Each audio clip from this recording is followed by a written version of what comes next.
Alright ladies and gentleman, मैं हूं आपका host Arjun Singh. I hope you guys are doing very good and very fine. So today आज हम लोग पढ़ने वाले हैं साइंस का लेक्चर। ये लेक्चर 71st बीपीएससी के लिए बहुत ही ज़्यादा इंपॉर्टेंट होने वाला है, क्योंकि आप सभी को पता है कि 71st बीपीएससी में, एसएससी सीजीएल में और किसी भी प्रीलिम्स में, कोई भी वनडे एग्जाम में, यूपीएससी में भी साइंस एक बहुत ही क्रूशल रोल प्ले करता है। तो सबसे पहले मैंने सोचा कि फिजिक्स की ही शुरुआत की जाए। तो साइंस के हमारे कम से कम 12 से 15 लेक्चर होंगे। मैं 12-15 वीडियोस डाल दूंगा। कंप्लीट करना आपके ऊपर है, कितनी जल्दी आप उसे कंप्लीट कर सकते हो। ठीक है, कंसिस्टेंसी बरकरार रखिएगा, तभी आपकी तैयारी अच्छी रहेगी। लेडीज एंड जेंटलमैन, ध्यान दीजिएगा मेरी बातों पे। ऑलराइट, तो पेन और पेपर ले लीजिए, शुरू करते हैं आज का लेक्चर। ओम नमः शिवाय। देखिए, आज के लेसन में आज हम लोग पढ़ने वाले हैं motion, time, force and pressure. ठीक है, ये 4 टॉपिक्स हम लोग पूरा कवर कर देंगे। आप सभी को घबराने की जरूरत नहीं पड़ेगी, हम लोग बहुत बढ़िया तरीके से कवर अप कर देंगे। देखिए, मैं अपने वाजीराम के नोट से भी इसमें मैंने पीपीटी में ऐड किए हैं, और साथ ही साथ मैंने अपने नोट से भी ऐड किए हैं। ठीक है, तो इसमें करंट अफेयर्स तो आपको रिलेट करने की जरूरत पड़ेगी नहीं, वो साइंस एंड टेक में पड़ेगी। ठीक है, तो साइंस एंड टेक इसके बाद हम लोग पढ़ेंगे। अभी हम लोग पढ़ेंगे सिर्फ बेसिक साइंस। चलिए, by the end of this lesson देख लीजिए आप सभी को क्या क्या किन किन चीज़ों की क्लैरिटी मिलेगी।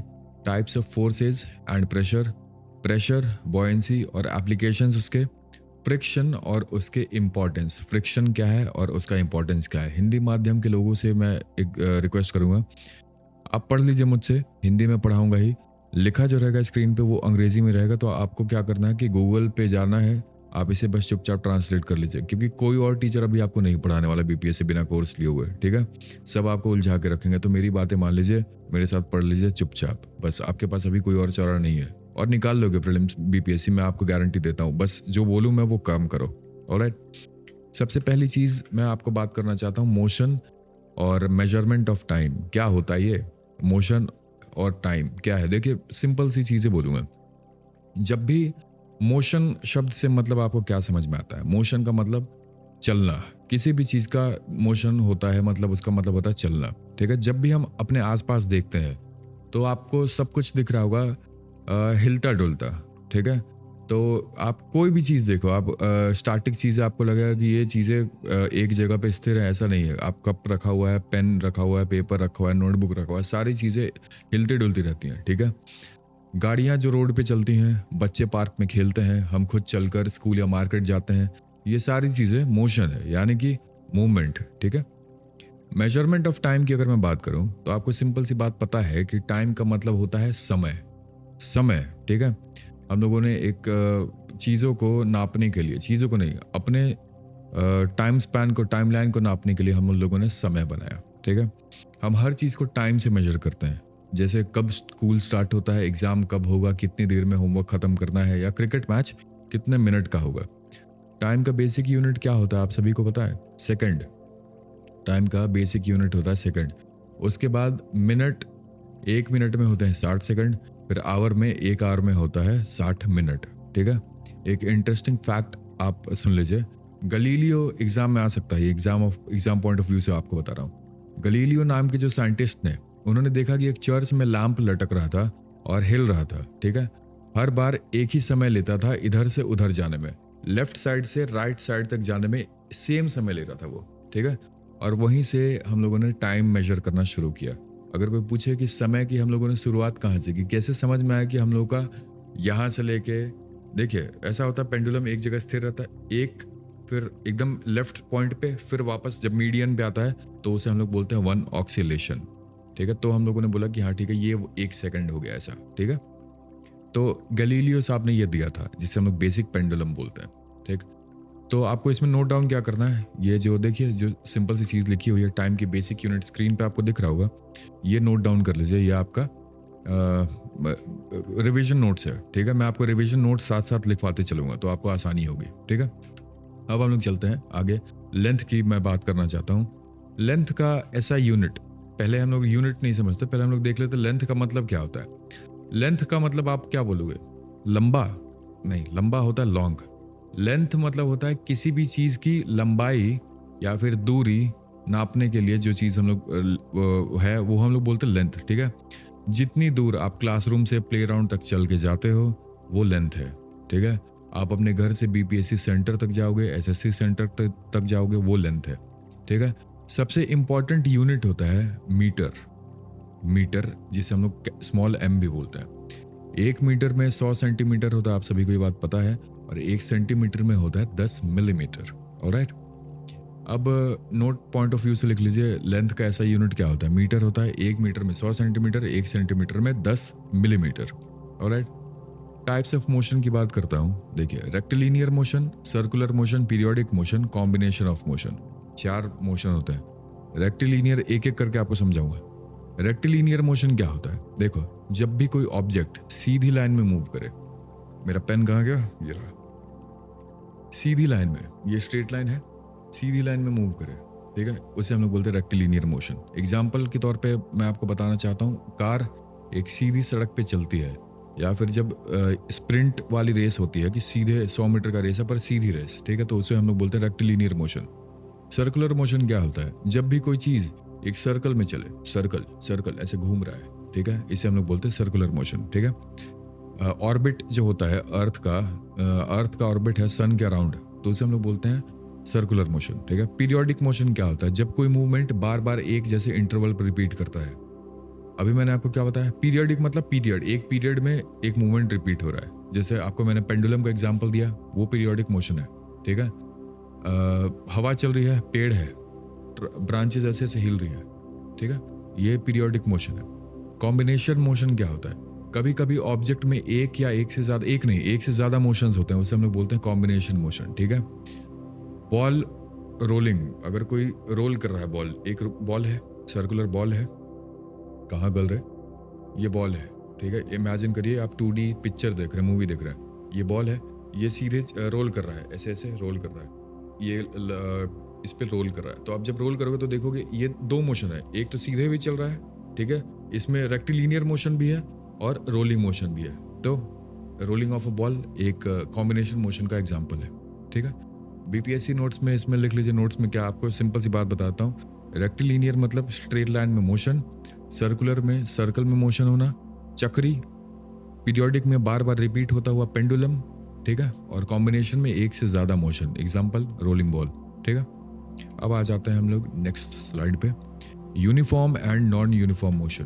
क्या है ये uniform and non uniform motion? देखिए, सिंपल सी चीज है।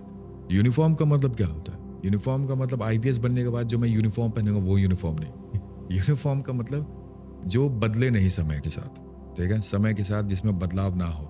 और नॉन यूनिफॉर्म का मतलब होता है कि समय के साथ जिसमें बदलाव आ रहा है, थोड़ा भी बदलाव आ रहा है, वो नॉन यूनिफॉर्म मोशन होता है, ठीक है। जब भी कोई ऑब्जेक्ट हर बार एक ही टाइम में एक ही डिस्टेंस कवर करता है, एक टाइम में एक डिस्टेंस कवर करता है, जैसे हम लोग गाड़ी की स्पीड बोलते हैं 5 मीटर पर सेकंड, ठीक है, तो 1 सेकंड में वो 5 मीटर पर सेकंड का मतलब क्या होता है, पहले आपको ये बात पता है? 5 मीटर पर सेकंड का मतलब होता है 1 सेकंड में कोई गाड़ी 5 मीटर कवर कर रही है, ठीक है, उसे हम लोग बोलते हैं उसकी स्पीड 1 मीटर पर सेकंड, 10 मीटर पर सेकंड। तो इसका मतलब होता है 1 सेकंड में 5 मीटर वो गाड़ी ट्रैवल कर रही है, ठीक है, तो उसे हम लोग बोलते हैं यूनिफॉर्म मोशन, ठीक है। एग्जाम्पल, अगर एक गाड़ी है हर सेकंड में 5 मीटर मूव करे तो वो यूनिफॉर्म मोशन होता है। जैसे रेलवे ट्रैक पर एक ट्रेन है, 1 सेकंड में 5 मीटर कवर कर रही है, ठीक है। नॉन यूनिफॉर्म मोशन क्या होता है, जब कोई ऑब्जेक्ट कभी तेजी कभी धीरे से चलती है, या हर बार अलग डिस्टेंस कवर करती है, हर सेकंड में अलग डिस्टेंस, स्पीड इसका वेरी कर रहा है, स्पीड इसका चेंज कर रहा है हर बढ़ते सेकंड में। मतलब कि जिस भी बॉडी में एक्सेलरेशन है, किसी बॉडी में मान लीजिए 5 मीटर पर सेकंड स्क्वायर का एक्सेलरेशन है, तो इसका मतलब होता है कि हर सेकंड उस बॉडी की स्पीड है जो 5 मीटर पर सेकंड की स्पीड से बढ़ रही है, ठीक है। एक पहले सेकंड पे अगर कोई बॉडी 5 मीटर पर सेकंड स्पीड है, तो अगले सेकंड में हो जाएगी वो 10 मीटर पर सेकंड, तीसरे सेकंड में हो जाएगी 15 मीटर पर सेकंड, और चौथे सेकंड में हो जाएगी 20 मीटर पर सेकंड। इसे हम लोग एक्सेलरेशन बोलते हैं। Rate of change of speed is called acceleration, ठीक है। स्पीड का किस दर से बदलाव हो रहा है उसे हम लोग एक्सेलरेशन बोलते हैं, ठीक है। तो यूनिफॉर्म मोशन का एक एग्जांपल देता हूं आपको। कार ट्रैफिक में कभी रुकती है, कभी चलती है, कभी 2 मीटर रुकी, कभी 2 मीटर चली, कभी 10 मीटर चली। तो या फिर पार्क में अगर कोई अंकल है या मैं ही जॉगिंग कर रहा हूं, तो कभी मेरी स्पीड तेज हो रही है, कभी धीरे हो रही है, तो इसे मैं बोलता हूं नॉन यूनिफॉर्म मोशन। ऑलराइट, लिख लीजिए, ये नोट्स हैं आपके, ये 3 पॉइंट्स आप लिख लीजिए, ठीक है। अब हम लोग चलते हैं आगे। स्पीड की बात मैं करना चाहता हूँ। स्पीड का मतलब क्या होता है? गति। गति जानते हो ना, स्पीड क्या है?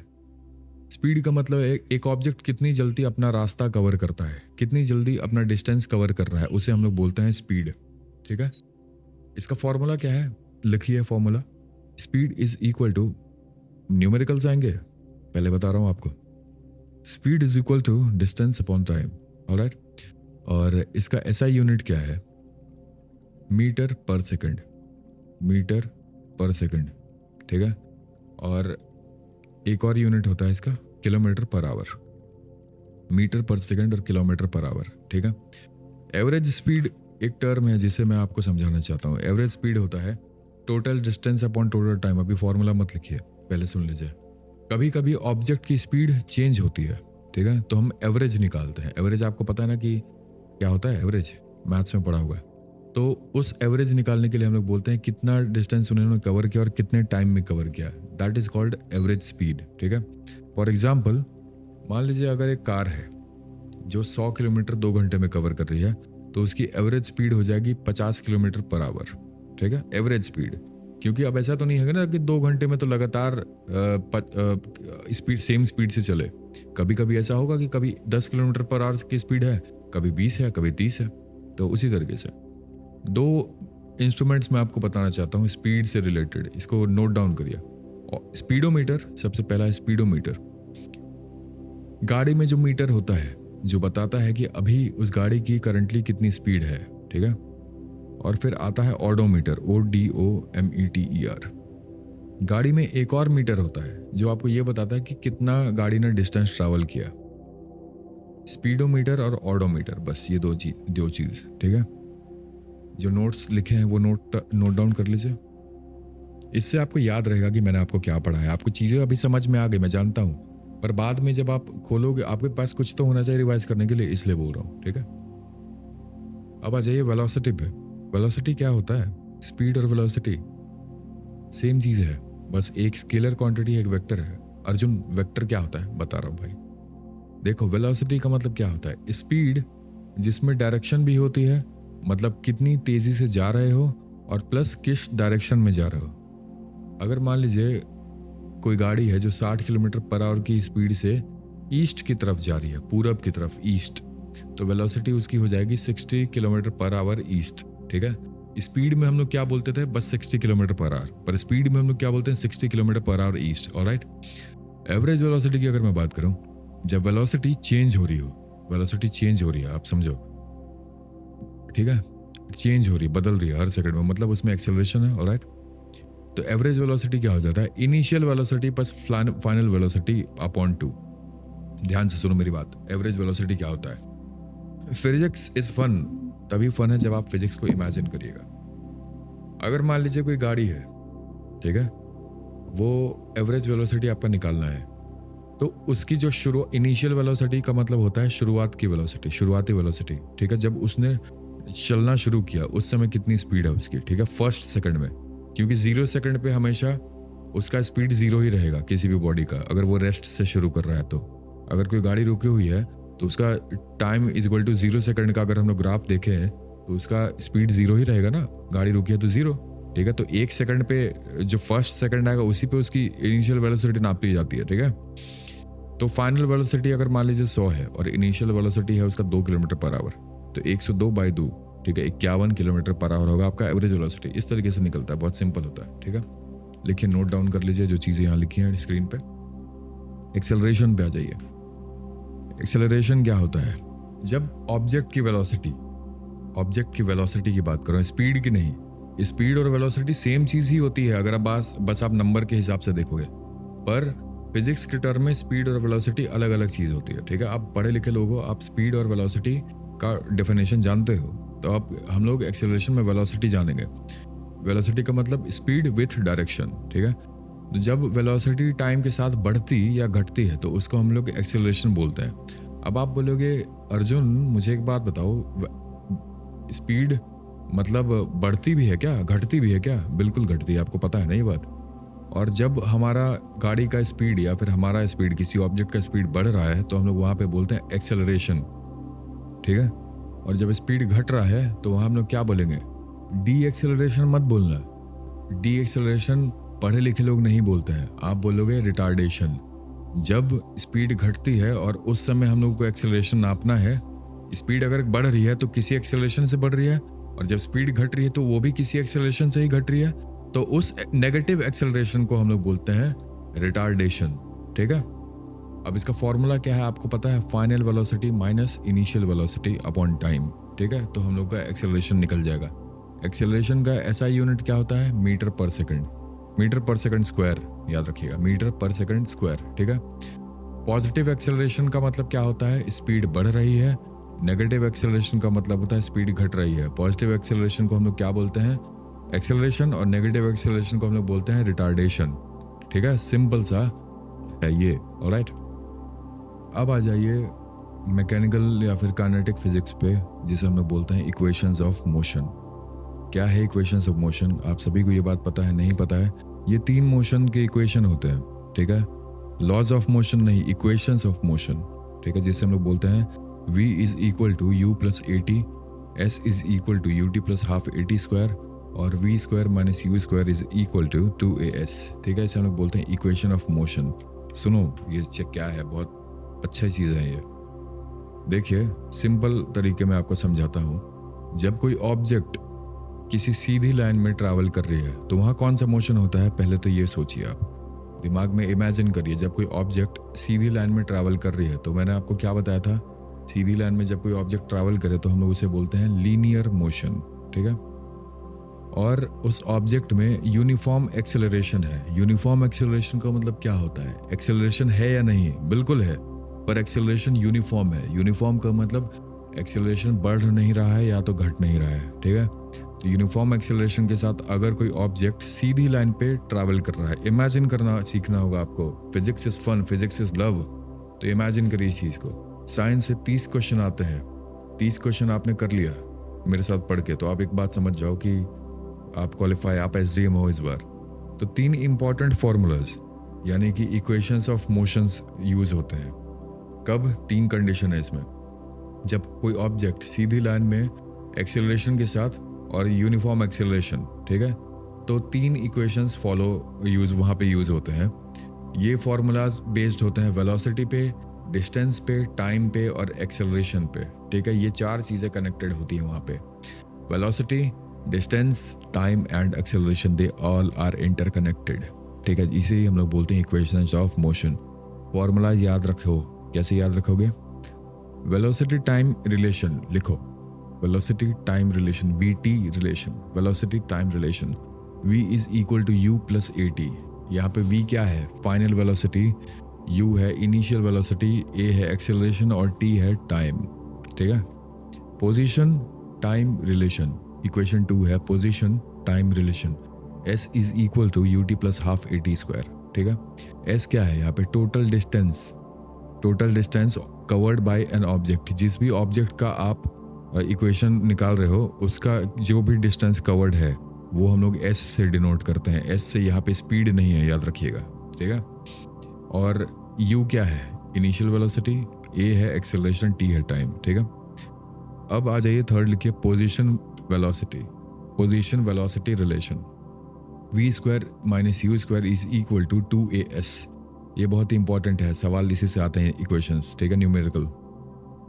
अगर इनमें से आपको कोई भी 3 वैल्यू पता है तो आप चौथा वैल्यू निकाल सकते हो।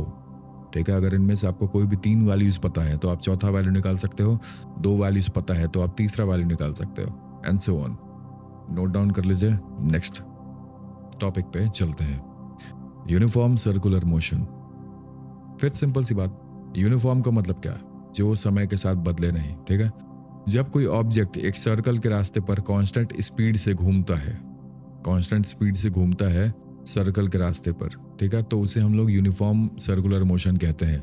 फॉर एग्जांपल, रेस ट्रैक पे या फिर रेस ट्रैक बोल लीजिए, रनर घूम रहा है चक्री की तरह नहीं, मतलब इसे सर्कल में। ठीक है, तो हम लोग उसका फॉर्मूला क्या होता है? वहां पे अगर हम लोग को स्पीड निकालना हो, आप पूछो, दिमाग लगाओ कि अगर वहां पे हम लोग को कोई एक कार है, मैं बाइक चला रहा हूं अपनी सर्कुलर ट्रैक पे, और मुझे मेरी स्पीड निकालनी है, तो कैसे निकालोगे? आपके पास टाइम दिया हुआ है और रेडियस दिया हुआ है उस फील्ड का, ट्रैक का, तो निकालोगे, लिखो 2πr/t। T is equal to time, R है रेडियस ऑफ द ट्रैक। ठीक है, नोट डाउन कर लीजिए इस चीज़ को। अब आ जाइए काइनेटिक फिजिक्स पे। एनएलएम जिसे हम लोग बोलते हैं मैकेनिकल टर्म में, NLM Newton's laws of motion. 3 law होते हैं, आप सभी को पता है न्यूटन के। फर्स्ट लॉ होता है लॉ ऑफ इनर्शिया, बड़ी इंपॉर्टेंट है ये, डायरेक्टली सवाल पूछे जाते हैं यहाँ से। ठीक है, आपको वही चीज़ आपको पढ़ाऊंगा जिससे सवाल आएगा। आप 1 सेकंड के लिए भी भटकना मत, आप कुछ मत पढ़ो, पर जो मैं पढ़ा रहा हूँ बस उतना पढ़ लो, आप कवर अप कर लोगे। न्यूटन्स लॉज ऑफ मोशन सुनिए। फर्स्ट लॉ ऑफ मोशन होता है लॉ ऑफ इनर्शिया, स्पेलिंग क्या है? INERTIA। अगर कोई ऑब्जेक्ट अगर रेस्ट पे है, सुनो ध्यान से मेरी बात, अगर कोई ऑब्जेक्ट रेस्ट पे है, और कैसे समझाऊं मैं इसको, अच्छे तरीके से समझाता हूं।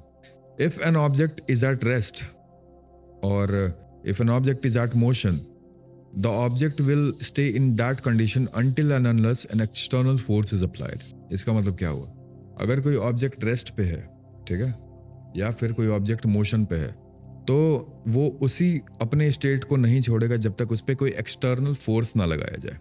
आप लेटे हुए हो, ठीक है, आप लेटे हुए हो बेड पे, रील देख रहे हो, और आपके पास आपके फादर साहब ने आके आपको गरियाया या फिर थप्पड़ मारा, तभी आप हिलते हो ना, नहीं तो नहीं हिलते हो।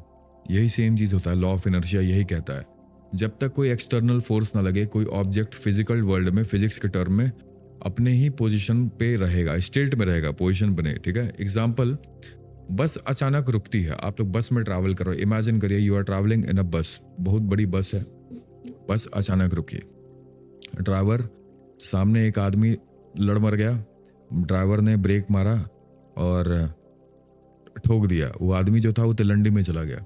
ठीक है, आप पीछे बैठे हो, आप आगे की तरफ गिरते हो, क्यों गिरते हो? आपको क्या लगता है?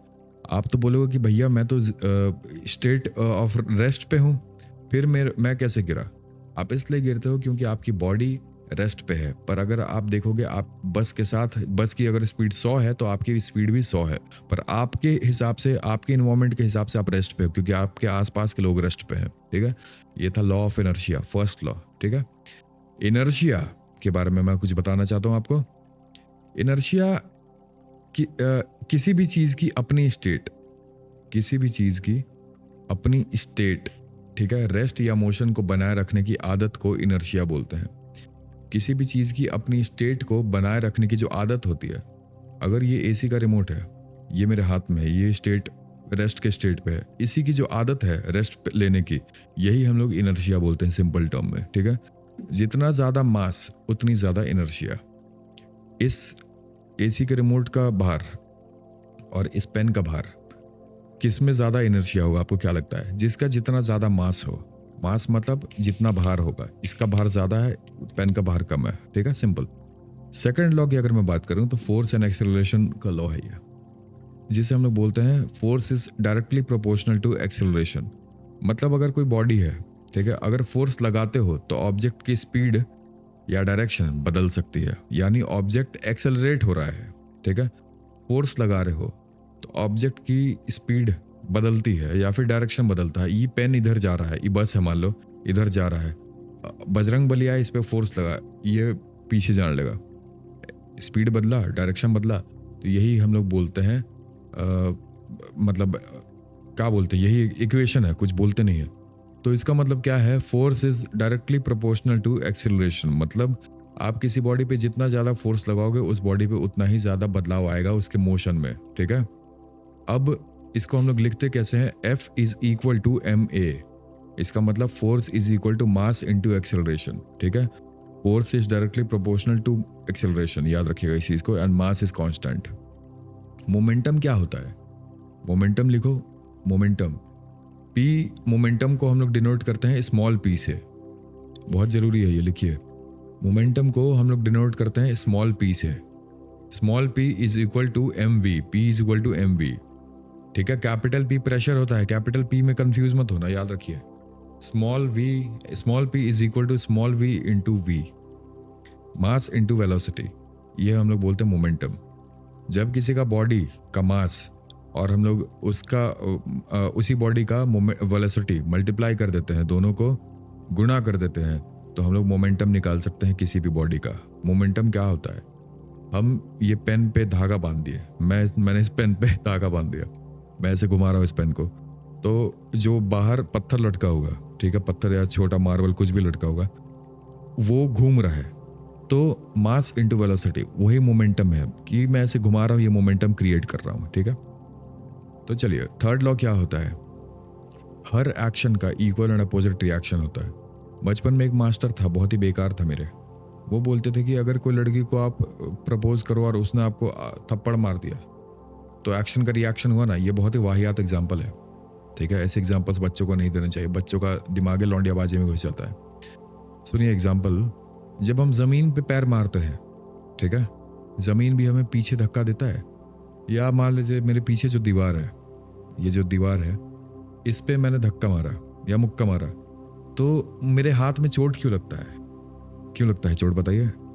क्यों नहीं लगना चाहिए था, पर लगता है इसलिए क्योंकि अगर मान लीजिए मैंने 5 न्यूटन के फोर्स से इस पे पंच मारा, तो सेम 5 न्यूटन का फोर्स दीवार मेरे पे लगाएगा। यही होता है third law of motion, equal and opposite reaction. पर अगर मान लीजिए कोई ऐसा कांच का दीवार है, अगर मैंने उस पर 5 न्यूटन का फोर्स लगाया और उसको मारा मैंने और वो टूट गया, ठीक है, तो फिर मुझे चोट नहीं लगेगी लाला। सोचो ये क्यों होता है? क्योंकि जब वो टूट गया ना, जब उसकी डायनेमिक स्टेट चेंज हो गई, जब वो टूट गया तो वो मेरे पे फोर्स ही नहीं लगा पाया। इसलिए जब आप देखते होगे कि कराटे वाले जब ईंट तोड़ते हैं तो उनका हाथ दर्द नहीं होता है, ठीक है। उन्होंने अपने हड्डियों को इतना मजबूत कर लिया कि उनके हाथ में चोट नहीं लगती है। याद रखिएगा इस चीज़ को, बहुत इंपॉर्टेंट पॉइंट बता रहा हूँ, ठीक है। देखिए, अब मैं बात करना चाहता हूँ ग्रेविटेशन की। यहाँ से फिजिक्स थोड़ा टेक्निकल हो जाता है और इम्पॉर्टेंट है और टफ भी। जितनी भी चीज़ें, टफ नहीं, मैं समझा दूंगा, घबराओ नहीं।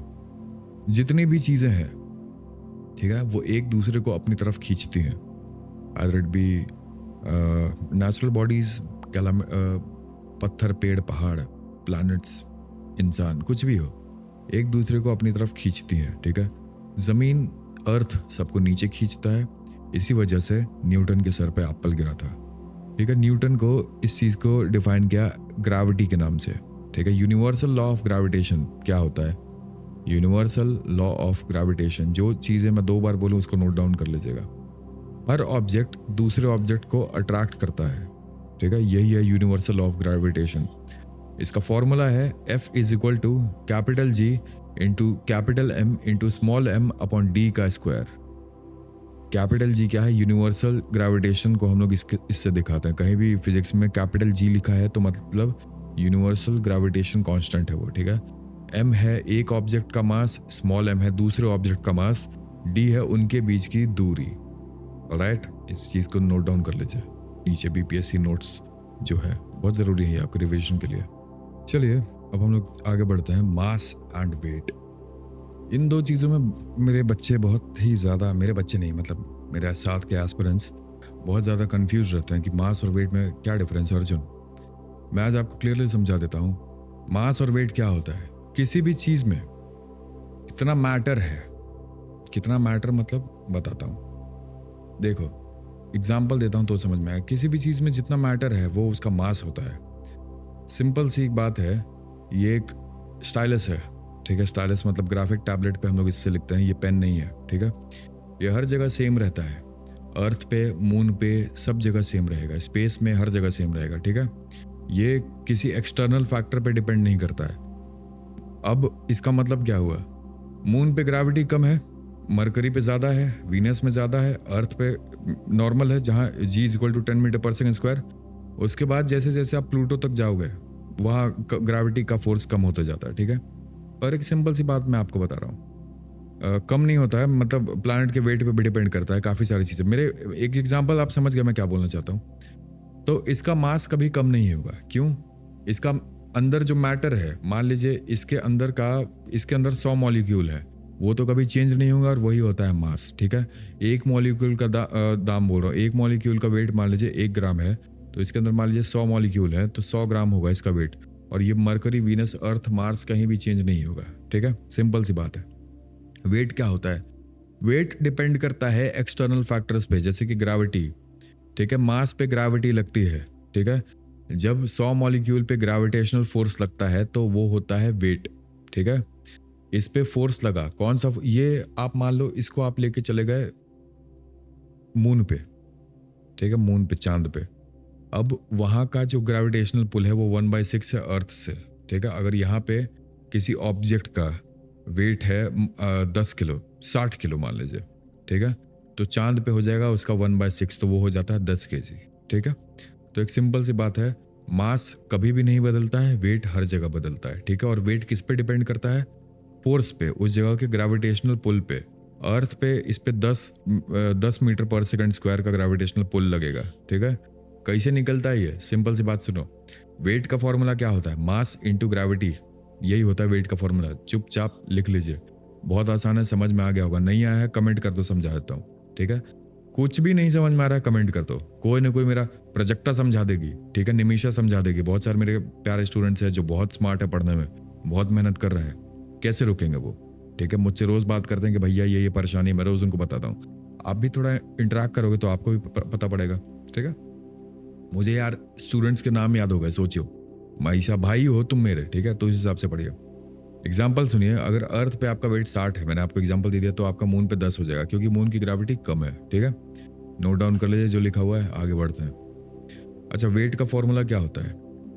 फॉर्मूला नहीं, यूनिट, न्यूटन होता है। जैसे कि force is equal to mass into acceleration, force is equal to mass into acceleration होता है ना। वेट भी एक फोर्स है, ठीक है। Mass into acceleration, mass into gravity. Acceleration और ग्रेविटी दोनों चीजें सेम होती है, सेम नहीं होती, मतलब फॉर्मूला बेस पे बता रहा हूं, ठीक है। चलिए आगे बढ़ते हैं। WPE क्या है बाबू? WPE का मतलब होता है W for work, power and energy. बहुत क्रूशियल चीज है ये, यहां से एक सवाल जरूर आएगा BPSC में, SSC में भी, हर जगह आ सकता है, पर BPSC में तो जरूर आएगा। वर्क, पावर, एनर्जी, समझो, बहुत ध्यान से सुनना। वर्क क्या होता है? जब आप किसी चीज पे फोर्स लगा के किसी चीज को हिलाते हो तो वो वर्क होता है, ठीक है। जब आप किसी चीज पे फोर्स लगा के और वो चीज अपने आप हिल रही है, हिलाते नहीं हो, अपने आप हिल रही है फोर्स लगाने के द्वारा, तो वर्क होता है, ठीक है। वर्क का मतलब होता है फोर्स इंटू डिस्टेंस, ठीक है। W is equal to F into small s। मैंने आपको क्या बताया था? S यहाँ पे डिस्टेंस होता है, S is equal to distance, ठीक है। इसका यूनिट होता है जूल,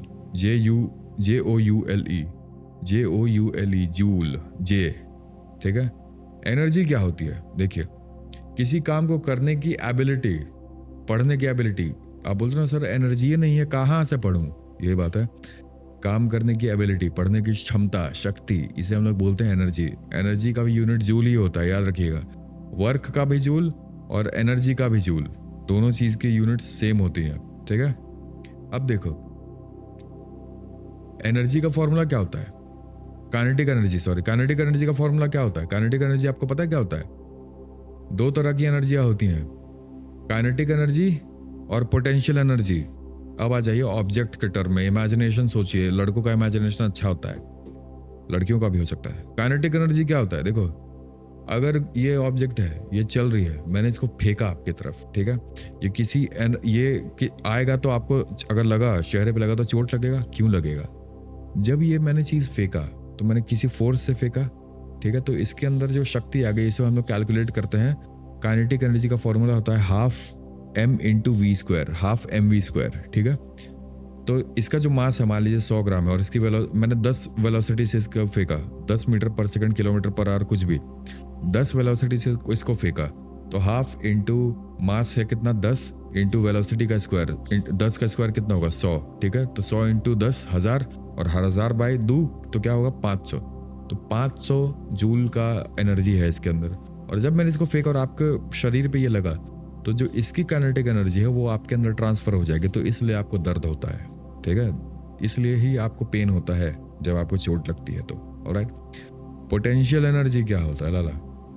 सुनो, जब किसी चीज को आप ऊपर फेंकते हो, नहीं ऊपर फेंक तो नहीं, ऊपर उठाओ, ये रखा हुआ है पेन, ये पेन है यहाँ, ये बेस है, ये बेस है यहाँ रखा हुआ है, इस चीज को आप ऊपर उठाओ तो उस चीज में एनर्जी स्टोर हो जाती है, ठीक है, नीचे रखा हुआ है, रखा हुआ तो जब जैसे ही मैंने बात की नीचे से ऊपर उठाने की, तो उस पर कौन सा फोर्स लगेगा? कोई चीज़ है, आप उसको उठा रहे हो, सीधे उठा रहे हो, ये ज़मीन है, ज़मीन है, ये ज़मीन है, ज़मीन है, इसको आप सीधे उठा रहे हो ऊपर की तरफ। तो ये बॉडी जब हवा में है, फ्री बॉडी डायग्राम बनाइए। फ्री बॉडी डायग्राम बताइए क्या होता है? FBD बॉडी है, इस पे कौन कौन सा फोर्स लग रहा है? एक फोर्स तो मेरे हाथ लगा रहा है इसके ऊपर, ऊपर की तरफ, ठीक है, तो एक ऊपर की तरफ एरो बना लीजिए, और इसी ऊपर को एरो को बैलेंस करने के लिए एक नीचे की तरफ फोर्स लगता है, तो उसी फोर्स का नीचे आप एरो बना लीजिए। इस पे दो बस फोर्स लगेंगे, दो फोर्स लगेंगे, ठीक है, एक मेरे हाथ के द्वारा लगाया हुआ, एक ग्रेविटी लगा रही है इस पे फोर्स। तो जो नीचे जिस भी चीज़ को आप उठाओगे उस पर ग्रेविटी हमेशा फोर्स लगाएगी, ठीक है। और पोटेंशियल एनर्जी का फॉर्मूला होता है mass into gravity into height, कितने ऊंचाई तक आपने उस चीज़ को उठाया। आई होप आपको समझ में आ गया होगा। Physics is mesmerizing and one of my most favourite subjects, ठीक है। MGH, PE is equal to MGH, potential energy is equal to mass into acceleration due to gravity into height. G को हम लोग ग्रेविटेशनल फोर्स भी नहीं बोलते हैं, G का मतलब होता है एक्सेलरेशन ड्यू टू ग्रेविटी। किसी भी ऑब्जेक्ट पे जो एक्सेलरेशन लग रहा है ग्रेविटी के द्वारा, उसे हम लोग G बोलते हैं। मैं आपको ये स्मार्ट वाली चीज़ें, मतलब एक अलाइट क्लास वाली चीज़ें इसलिए बताना चाहता हूँ कि आप अच्छे तरीके से पढ़े। अगर आप बोलें कहीं तो आप लोग बोले आपको कि यार ये पढ़ा लिखा इंसान है, तो आपको लोग रिस्पेक्ट करते हैं, ठीक है। तो G को आप ग्रेविटेशनल पुल मत बोलिएगा, बोल सकते हो, पर G का मतलब बेसिकली होता है acceleration due to gravity. Law of conservation of energy क्या होता है? Law of conservation of energy का मतलब होता है, लॉ ऑफ कंजर्वेशन का मतलब ही क्या होता है? कंजर्व करना। ना ही अपने पैसा कंजर्व कर रहा हूं मैं, मतलब ना खर्च रहा हूं ना कमा रहा हूं, ठीक है। अब सुनिए, law of conservation of energy का मतलब क्या होता है? लॉ ऑफ कंजर्वेशन, ठीक है। एनर्जी ना ही बन सकती है ना ही खत्म हो सकती है, सिर्फ एक फॉर्म से दूसरे फॉर्म में बदल सकती है। इसका इंग्लिश में डेफिनेशन है, if you want me to define law of conservation of energy, then it would be energy can neither be created nor can be destroyed, it can only be transformed from one form to the other, ठीक है। it can only be transfer किया जा सकता है। ये दो चीजें हैं, एक स्टाइलस है, एक पेन है। मैंने मारा अपने पेन से इस प्लास्टिक के ऑब्जेक्ट पे मारा, मेटल का पेन है ये, पार्कर, ठीक है, भारी पेन है, कीमती भी पेन है। मैंने इस कीमती पेन से इस प्लास्टिक के चीप पेन पे मारा, तो ये भारी पेन है, तो ये ज़्यादा फोर्स लगा के इस चीप पेन पे, तो एक इसमें से जो ना एनर्जी थी वो इसमें ट्रांसफर हो गई, ठीक है, बस सिंपल। इसके अंदर की एनर्जी आप सोचोगे खत्म कर दूं, खत्म नहीं हो सकता है। ऑलराइट, पावर कितनी तेजी से काम हो रहा है, ठीक है, पावर उसे ही कहते हैं, कितनी तेजी से काम हो रहा है पावर, ठीक है। फटाफट काम करो अर्जुन, लेक्चर तुरंत लो, ज्यादा लेक्चर लो, इसे ही हम लोग बोलते हैं पावर, ठीक है। कितनी तेजी से काम कर रहे हो उसे हम लोग बोलते हैं पावर। पावर का फॉर्मूला क्या होता है? Work upon time. जितना काम कर रहे हो, स्पीड क्या होता है? Distance upon time. आप जितना एक सेकंड में जितना आपने दूरी तय की, उसी तरीके से पावर होता है, एक सेकंड में आपने कितना काम किया। यही डेफिनेशन है ना। फिजिक्स समझ आ रहा है? बोलो, देखो मेरी तरफ और बोलो वहां पे, हाँ भैया समझ आ रहा है, समझ आ रहा है आपको फिजिक्स। आपको लगता है कि फिजिक्स मुश्किल है, फिजिक्स मुश्किल है नहीं, आपको टीचर अच्छा नहीं मिला कभी फिजिक्स का, ठीक है। फिजिक्स एक ऐसा सब्जेक्ट है जो इंटरेस्टिंग है, आपका IQ बढ़ाता है, ठीक है। जिसका फिजिक्स स्ट्रांग है उसका मैथ स्ट्रांग हो जाता है, और जिसका मैथ स्ट्रांग है उसका रीजनिंग और ग्रामर स्ट्रांग हो जाता है, और जिसका ये सारी चीज़ें स्ट्रांग है उसका प्रोग्रामिंग, कंप्यूटर प्रोग्रामिंग उनकी स्ट्रांग हो जाती है। ऑलराइट, और पावर का यूनिट होता है वॉट, WATT, कैपिटल W से हम लोग दिखाते हैं। पावर का मतलब होता है वॉट, पावर का यूनिट, ठीक है। नोट डाउन कर लीजिए। सबसे टफ जो सेक्शन था वर्क, पावर, एनर्जी, वो मैंने आपको पढ़ा दिया है। और भी टफ चीज़ें आएंगी, अभी घबराइए नहीं। फोर्स क्या होता है? फोर्स मूवी थी एक, याद है आपको, जॉन इब्राहिम की और विद्युत जामवाल की। विद्युत जामवाल मेरा फेवरेट एक्टर है, फिटनेस मुझे उसका बहुत पसंद है। आइए देखें फोर्स क्या है लाला। इसके चलने के पहले एक क्विक रिवीजन करवा देता हूँ, आंखें बंद कर लीजिए, बस मुझे देखिए और सुनिए। मुझे एक बात बताओ, कुछ सवाल पूछूंगा, इसके जवाब आपको देने पड़ेंगे, ठीक है। टाइम का SI यूनिट क्या होता है? मैंने आपको अभी क्या बताया था, टाइम का एसआई यूनिट क्या होता है? ऑप्शन ए है मिनट, आवर, सेकंड या फिर मिली सेकंड। इसका आंसर दीजिए। सोचिए टाइम का एसआई यूनिट क्या होता है। 5 सेकंड तक गिनूंगा। 1 2 3 4 5।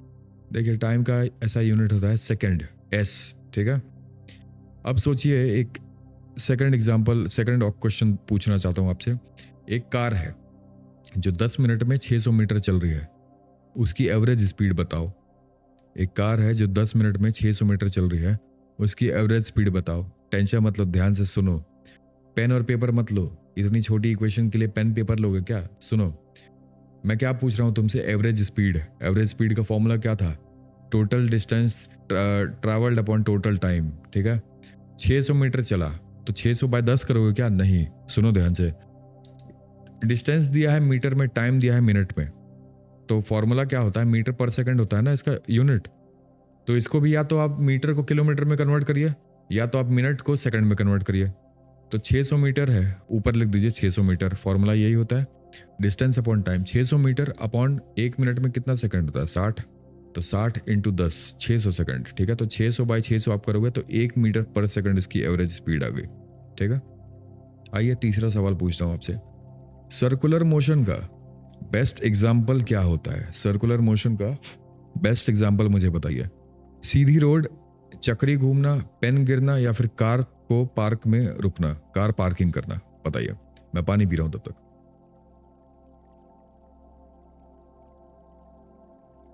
बताइए। मैं अगर सर्कुलर मोशन का बेस्ट एग्जांपल दूं तो चक्री घूमना। सर्कुलर मोशन मतलब सर्कल में घूमना। ठीक है, क्वेश्चन नंबर 4 की अगर मैं बात करूं तो वेट का ऐसा यूनिट बताइए। वेट, मास नहीं, वेट। वेट और मास में क्या अंतर बताया था ये भी सोचिए एक बार अपने दिमाग में, और ऐसा यूनिट बताइए वेट का। मैंने क्या बताया था? वेट क्या होता है? Mass into gravitational force, acceleration due to gravity. किसी भी चीज के ऑब्जेक्ट का मास जो है उसको ग्रेविटी नीचे खींच रहा है, उस फोर्स को हम लोग को कैलकुलेट करना है। तो उसका कैसे लगाओगे? फोर्स का क्या होता है? Mass into acceleration. उसी तरीके से वेट का क्या होता है? Mass into acceleration due to gravity. तो दोनों का ऐसा यूनिट न्यूटन होता है, फोर्स का भी और वेट का भी। ठीक है, न्यूटन। इनमें से कौन सा इक्वेशन गलत है? आपको इक्वेशंस देता हूं, आप बताइए कौन सा गलत है। ठीक है, आप पहला इक्वेशन है v is equal to you plus A T. क्या ये इक्वेशन गलत है या नहीं? सोचिए, समझिए और जवाब मन में दीजिए। s is equal to U T plus half A T square. s is equal to U T plus half A T square. क्या ये इक्वेशन गलत है? सोचिए। v square is equal to you square plus 2as। मैं screen पे आपके लिख सकता था, क्वेश्चंस पर नहीं लिखा हूं, क्योंकि मैं चाहता हूं कि आप इमेजिन करो, अपने दिमाग पे थोड़ा प्रेशर डालो। रील चलाते चलाते दिमाग बझंड हो गया है, समझे?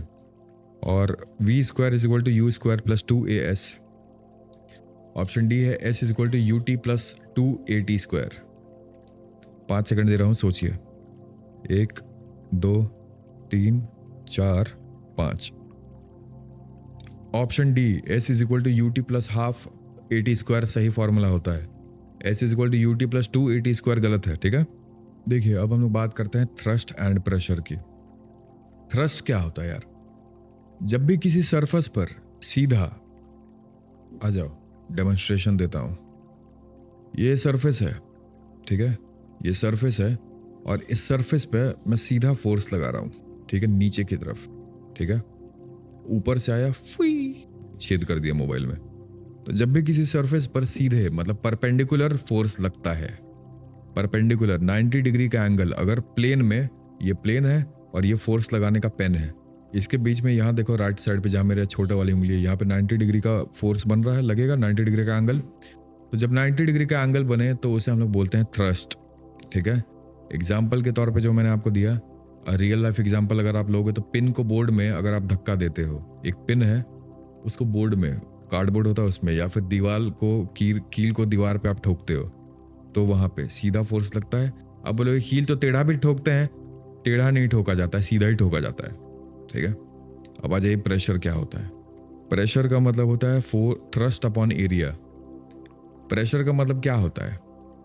अगर कोई फोर्स है, ठीक है, आपको ये बात समझ में आ गया होगा, हम लोग थ्रस्ट एक छोटे से पिन पॉइंट पे लगाते हैं, छोटी सी पॉइंट पे लगाते हैं, ठीक है, और उसी पिन पॉइंट को हम लोग फैला दें एक एरिया में, तो उसे हम लोग बोलते हैं प्रेशर, ठीक है। अगर वही फोर्स छोटी जगह पर लगाओ तो प्रेशर ज़्यादा होता है, आपको ये बात पता है ना, वही हम लोग बोलते हैं प्रेशर, ठीक। थ्रस्ट अपॉन एरिया, इसका प्रेशर को हम लोग कैपिटल पी से डिनोट करते हैं, प्रेशर को हम लोग कैपिटल पी से डिनोट करते हैं। बताइए स्मॉल पी क्या था? स्मॉल पी था, सोचो, 5 सेकंड दे रहा हूं, 1 2 3 4 5। स्मॉल पी था मोमेंटम, ठीक है, मोमेंटम, और कैपिटल पी है प्रेशर, और इसका यूनिट क्या है? पास्कल, PASCAL, पास्कल, ठीक है, क्योंकि इसे पास्कल ने डिराइव किया था। अब एग्जाम्पल ले लीजिए, कैमल का जो पाँव है, ठीक है, आप रेगिस्तान में घूमने गए हो कभी? आए हो मेरे जैसलमेर वैसलमेर? कभी नहीं।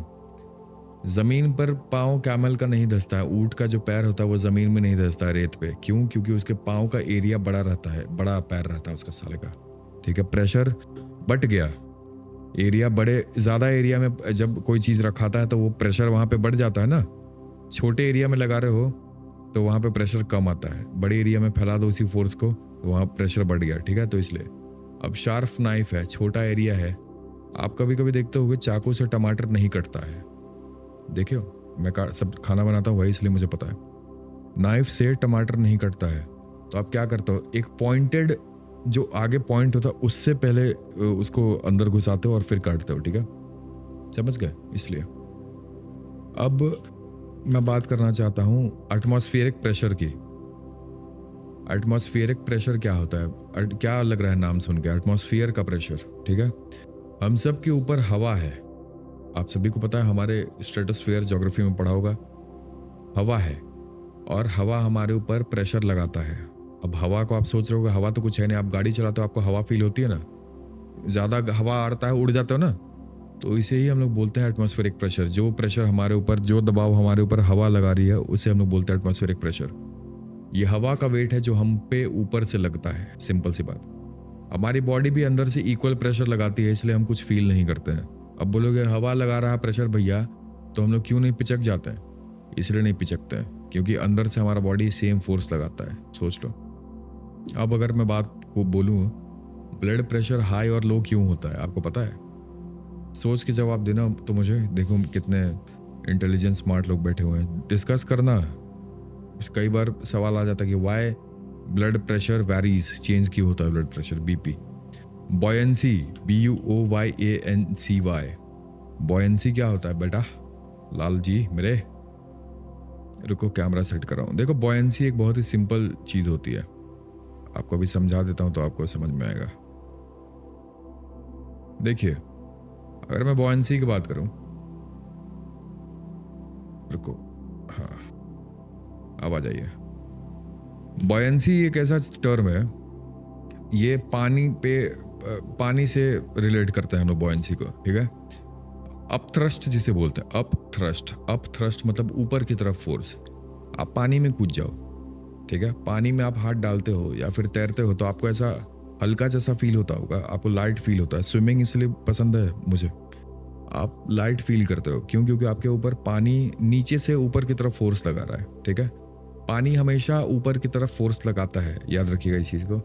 अगर क्वेश्चन आए, MCQs आते हैं कि पानी किधर फोर्स लगाता है, सबको लगता है नीचे, नीचे नहीं लगाता, ऊपर लगाता है, ठीक है। इसे ही हम लोग बोलते हैं buoyant force, BUOYANT, buoyant force या फिर अप थ्रस्ट, ठीक है। इसी वजह से बड़ा शिप, बड़े बड़े जो शिप होते हैं हजारों टन के, वो तैरते हैं, पर वही आयरन की चादर जो होती है वो पानी में डूब जाती है। क्यों? क्योंकि उनके शेप अलग अलग होते हैं, ठीक है। जिस भी कंटेनर में जो भी चीज तैरती है उसके बीच में एक वॉयंट गैप होना चाहिए, एयर गैप होना चाहिए। अब आ जाओ, ये प्रिंसिपल क्या है? Archimedes principal. सिंपल सी बात है, Archimedes principal is very effective thing.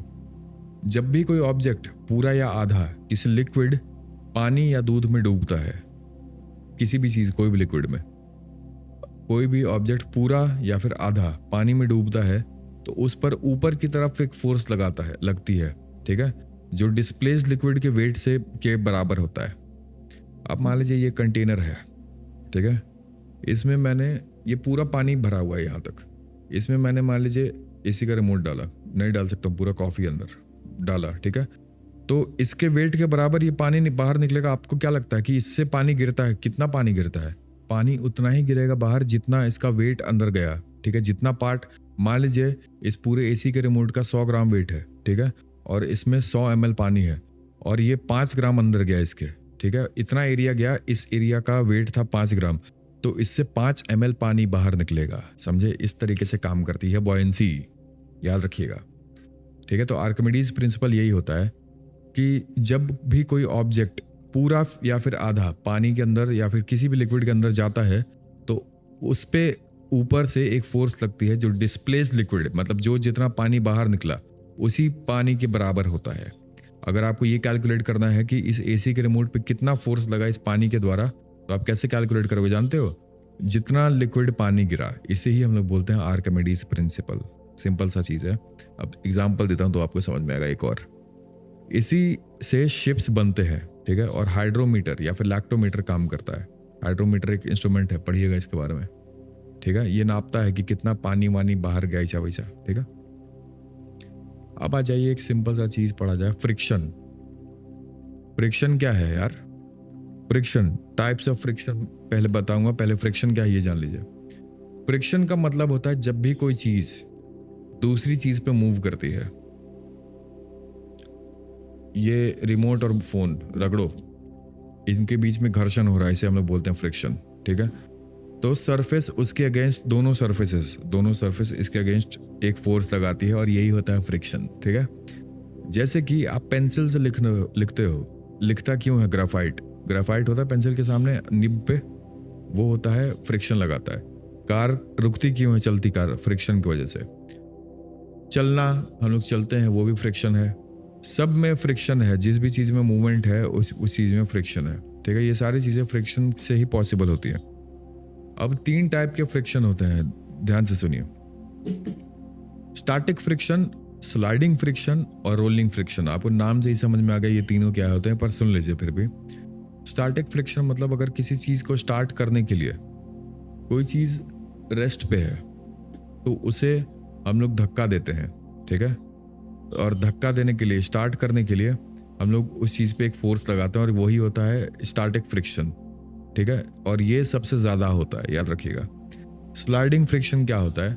जब कोई चीज चल रही हो और वो अचानक रुके तो घिसते हुए रुकती है। ब्रेक मार रहे हो 100 की स्पीड में, घिस रहा है टायर, वो होता है स्लाइडिंग फ्रिक्शन। स्लाइड होते होते रुक रहा है, ठीक है।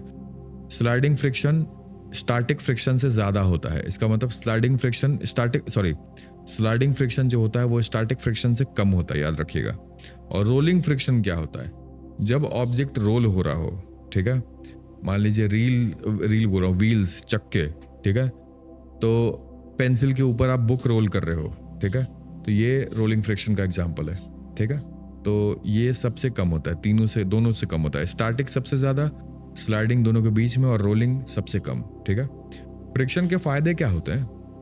लगता होगा ना कि फोर्स का फायदा तो आपने ये है। फ्रिक्शन का फायदा क्या? चलना, लिखना, चीजें पकड़ना, किताब फाड़ना, गाड़ी रुकना, all good, all is done because of friction. Friction का नुकसान क्या है?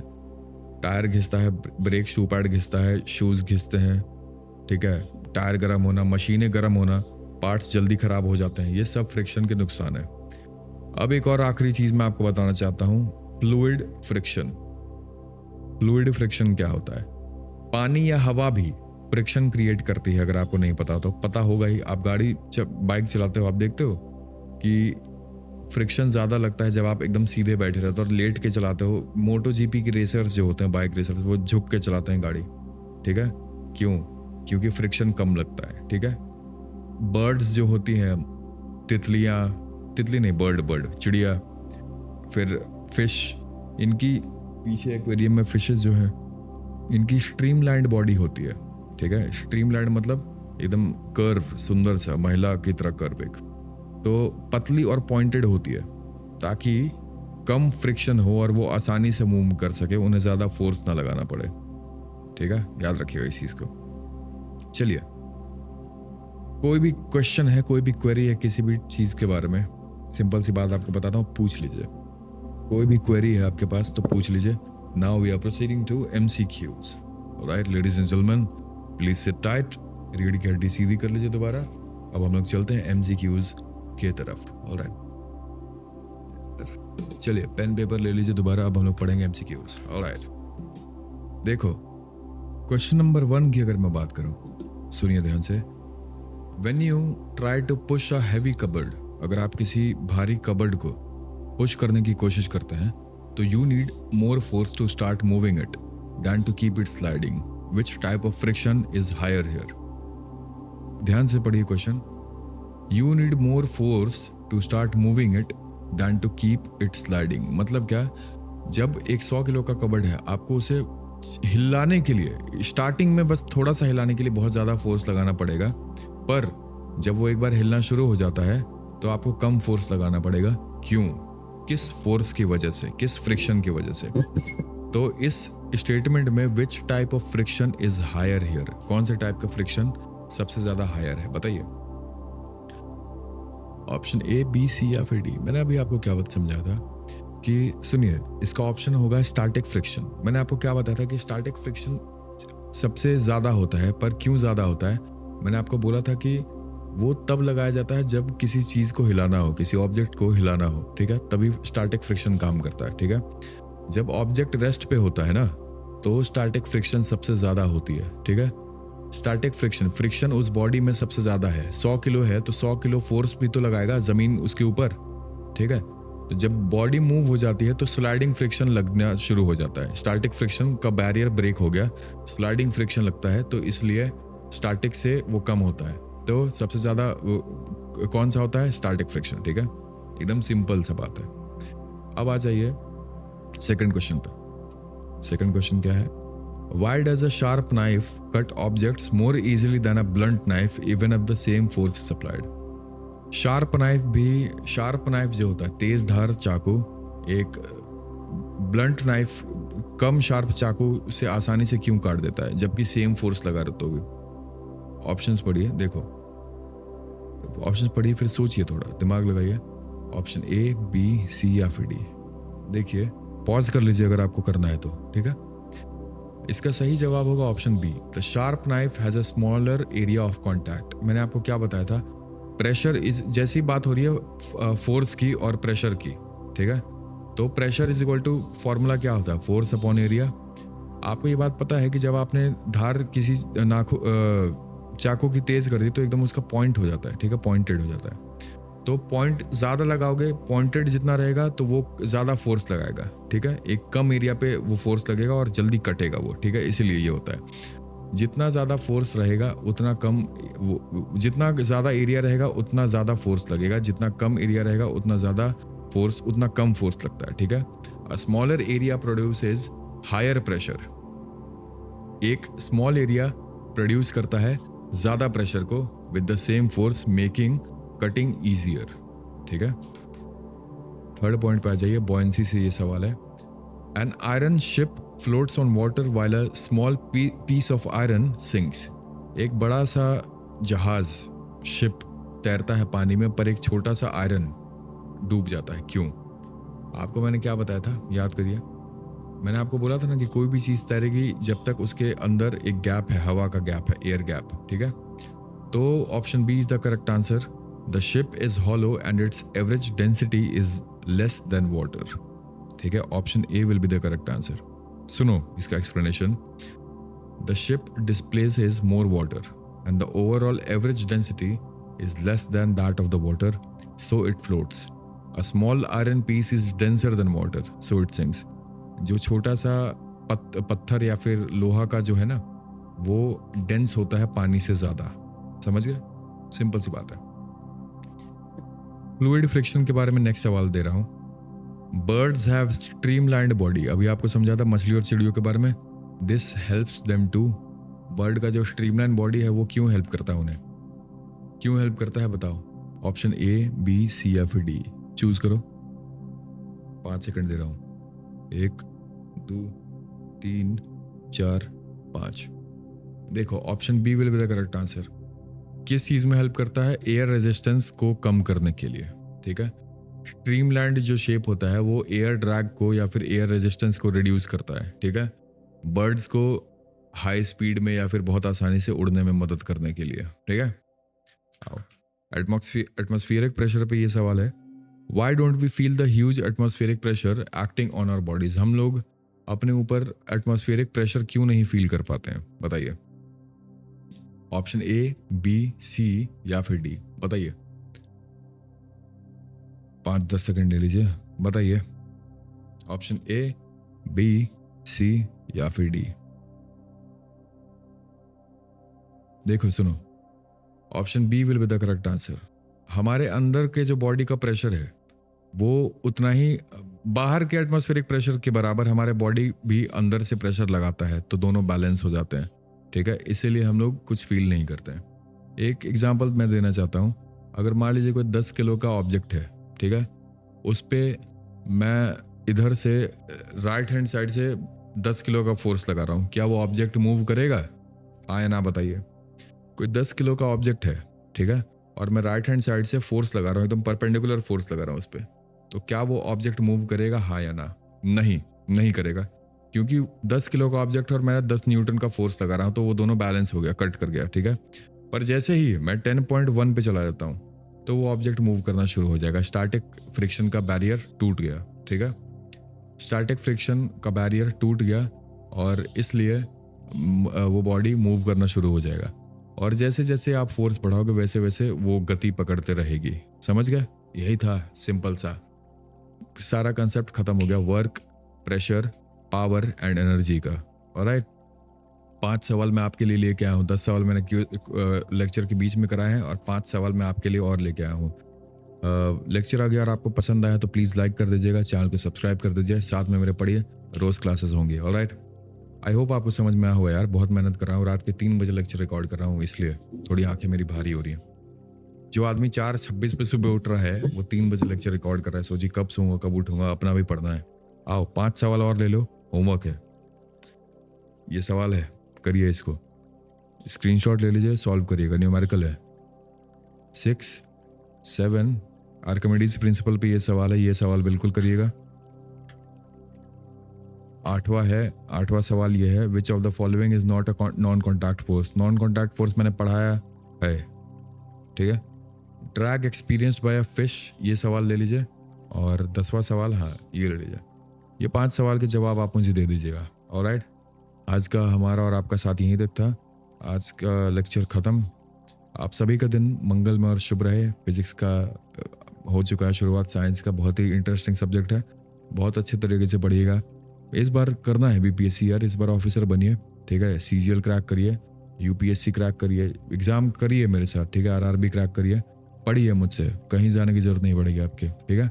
मुझे पर सपोर्ट करते रहो, लाइक करोगे तो मुझे अच्छा फील होता है। मैं डिप्रेस्ड हो जाता हूँ अगर लाइक नहीं करता, मुझे लगता है यार गलत पढ़ा रहा हूँ क्या, ठीक है। तो आपका ये जेस्चर है, ऑलराइट।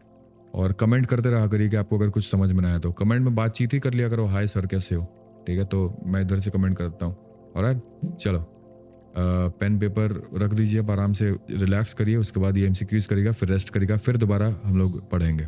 ऑलराइट, ओम नमः शिवाय। आप सभी का दिन मंगलमय और शुभ रहे। Arjun Singh signing off.